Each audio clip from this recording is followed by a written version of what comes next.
महाभारत युद्ध के 13वां दिवस। कौरव और पांडवों के बीच ये एक त्रासद का दिन था जिसमें कुनीति अपनी चरम सीमा पर थी। तो मैं आपके ये 13वें दिवस की जो दास्तां है वो मैं एक कविता के माध्यम से सुनाने जा रही हूँ। तो आइए सुनते हैं। जब कुरुक्षेत्र की समर भूमि में सरसैया पर ग्रीष्म हुए, तब कुरु कलंक के नयनों में क्रोधाग्नि लगी और ग्रीष्म हुए। गुरुदेव बनेंगे सेनापति, यह चाल चली थी शकुनी ने, जिसमें फंसकर सब जूझ रहे यह जाल बुनी थी शकुनी ने। इस बार चली थी चाल अजब, उसने कोई संधि हो, गुरुवर द्वारा यह ज्येष्ठ पांडु सुत समर भूमि में बंदी हो। फिर पांडव सेना में गुरुवर ने ऐसा तांडव नृत्य किया, सब समर मुंड में पाट दिए, कुछ ऐसा चित्र विचित्र किया। निज सेना की यह दशा देख गुर्जन अर्जुन को क्रोध अपार हुआ, बज उठी कृष्ण की पंचाजन, फिर गांडव की टंकार हुआ। कौरव सेना के होश उड़े जब गुरुवर का रथ चूर हुआ, जो सोचा था वह विफल हुआ, सब सपना चकनाचूर हुआ।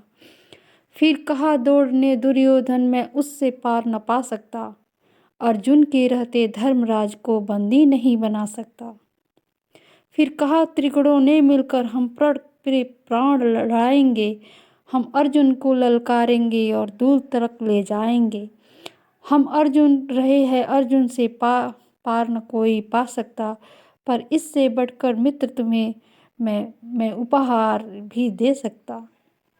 फिर क्या था ऐसी नीति बनी जिसको सबने मंजूर किया, उसने अर्जुन को ललकारा और समर भूमि से दूर किया। अर्जुन के जाते गुरुवर ने फिर कुछ ऐसा नवीन संरचना की जिसका भेदन हो सके नहीं, वो चक्रव्यूह की रचना की। पांडव सेना भयभीत हुए यह देख, शत्रुदल सुखी हुए, जो सदा सदा शांतचित्त रहते थे वह धर्मराज भी दुखी हुए। नित सैन्य तात को दुखी देख फिर शेर बब्बर को जगना था, जो धनी धनुष के बनते थे उनको भी नाक रगड़ना था। है अमर 18 वर्ष मगर यह बड़ा धनुष का धन्नु है, सबने देखा कोई और नहीं, यह अर्जुन सूत अभिमन्यु है। मैं इसका भेदन कर दूंगा, यह भेद गर्भ में सुना हुआ, दादा चिंता दूर करो, यह सुना साहस 100 गुना हुआ। फिर अभिमन्यु के पीछे ही कुछ तेज चले, कुछ धीम चले, कुछ पैदल घोड़े रथ सवार ले, गदा गदाधर भीम चले। अभिमन्यु को न रोक सका, वे द्वार तीसरे पार हुए, आज जयद्रथ के आगे चारों भाई लाचार हुए।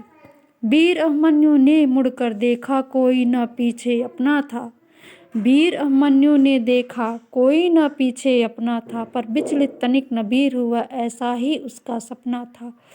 कोई एक भिड़ा कोई दो संग, कोई ले झुंड का झुंड बिड़ा, लाशों की पटने लगी धरा, जब मुंड मुंड पे गिरने लगा।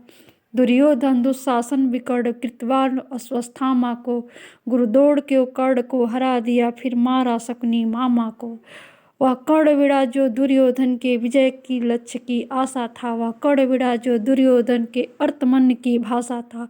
वह कर्ण बिड़ा जो एक साथ 100 बाण चलाने वाला था, वह कर्ण बिड़ा जो दुर्योधन को विजय दिलाने वाला था। सबने देखा वह अंगराज रथ सहित धरा पर पड़ा मिला, कुछ चेत हुआ कुछ भाग गया, कुछ दूर सभी को खड़ा मिला। फिर दुर्योधन हो गया कुपित, ले सबका नाम पुकारा है, सब इस एक साथ मिलकर मारो, एक ऐसा आदेश हमारा है। फिर एक साथ भिड़ गए सातों ने ऐसा काम किया, रथ तोड़ सारथी को मारा, घोड़ों का काम तमाम किया। तलवार तीर जब टूट गए, रथ के चक्के उठा लिए, उस रथ के चक्के को छक्के छक्के छुड़ा दिए। यह देख अधम दुशासन ने सब सिर पर गदा से प्रहार किया, गिर गया धरा पे वीर, तभी पीछे से उसने वार किया। फिर बारी बारी से सबने उसने उसके सीने पर वार किया, सब युद्ध नियम को भूल गए और ऐसा अत्याचार किया। सब मायापत की लीला है, मैं कृष्ण लिखूं घनश्याम लिखूं। सब मायापत की लीला है, मैं कृष्ण लिखूं घनश्याम लिखूं, कितने को धूल चटाया है, कितने कौरव का नाम लिखूं। शब्दों में सहज सुशीलापन, शब्दों में सहज सुशीलापन, अब कविता को विश्राम लिखूं। मैं उस बालक अभिमन्यु को अब अंतिम बार प्रणाम लिखो। आपको हमारा ये कविता वाचन में जो भी गलती हो गई हो, त्रुटि हो गई हो, हृदय से क्षमा प्रार्थना। धन्यवाद।